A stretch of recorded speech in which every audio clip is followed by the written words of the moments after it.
Right after Hannity and Colmes on the record. Greta?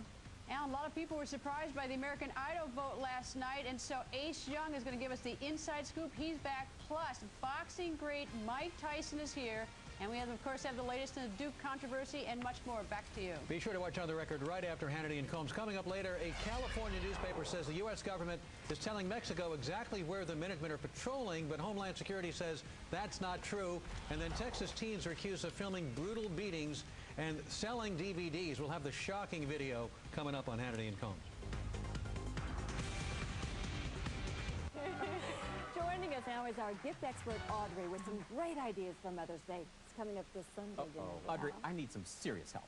Every woman loves feeling pampered and dreams of having a little time for herself. Yes. That's why my #1 recommendation is a pajamagram. Oh, sounds fun. You've got my attention.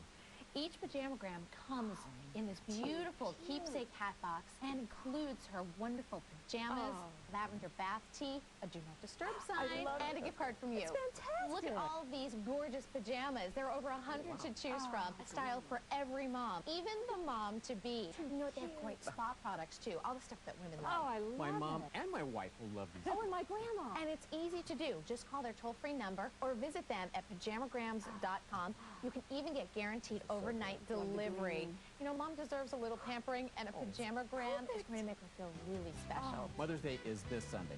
So pick up the phone or visit pajamagrams.com and order today. Oh, I love it. If you find it hard to see when you're trying to tweeze, don't go to extremes to get the light and magic.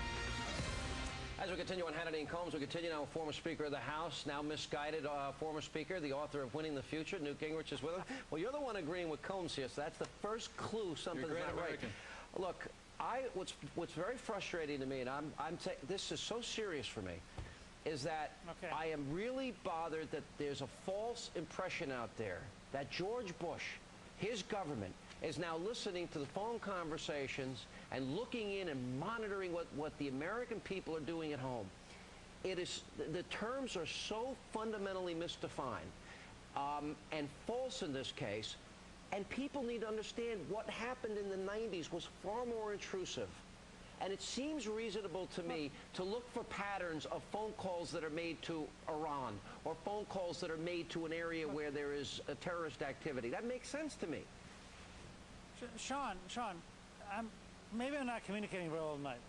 I'm actually more pro-national security than your description. I believe if you went to the American people and said to them, we're going to track down every conversation that involves terrorism in America, the 99% of the country would say, go for it. Don't worry about all this detail stuff as long as you protect the innocent. Can I ask a question? And I think the president, sure. If we communicate that to the American people, I mean, because all we're looking at are patterns to find the enemy. We're not looking at the content. We're not listening to people's calls. But haven't we then telegraphed to the enemy what our plans are, and doesn't that take away any effectiveness it could have?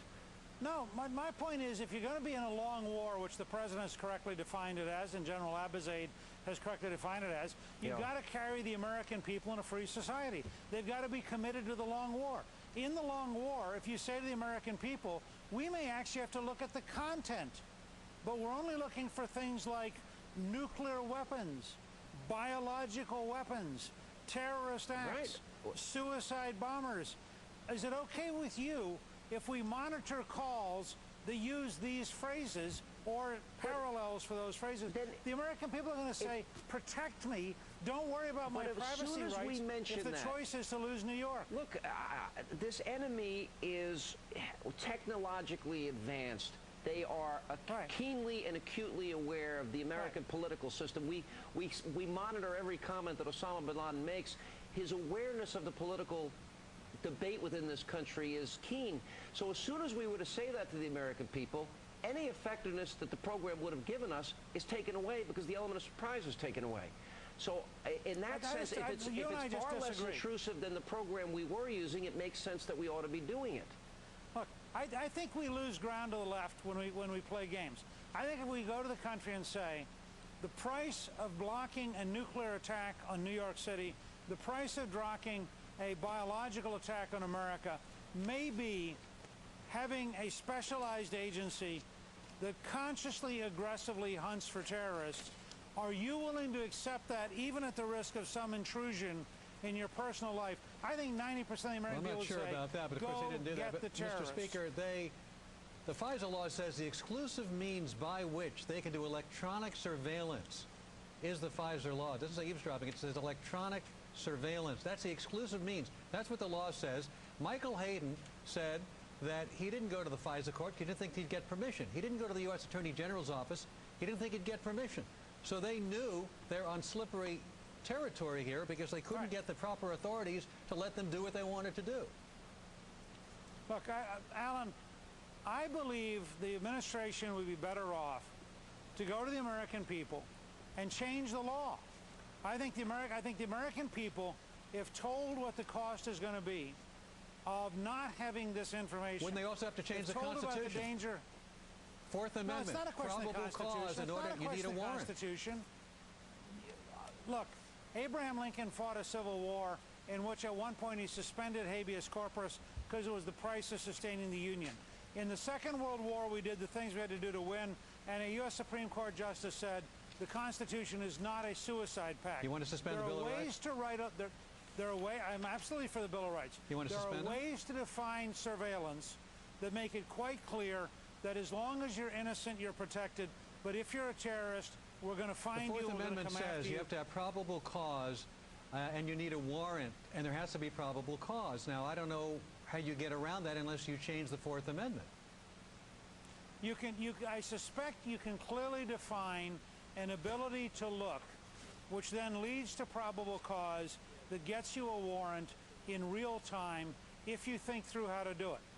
But there's no requirement that says the United States has to lose a city to a nuclear attack or lose 5 million people to a biological attack because we can't get the lawyers to talk to each other.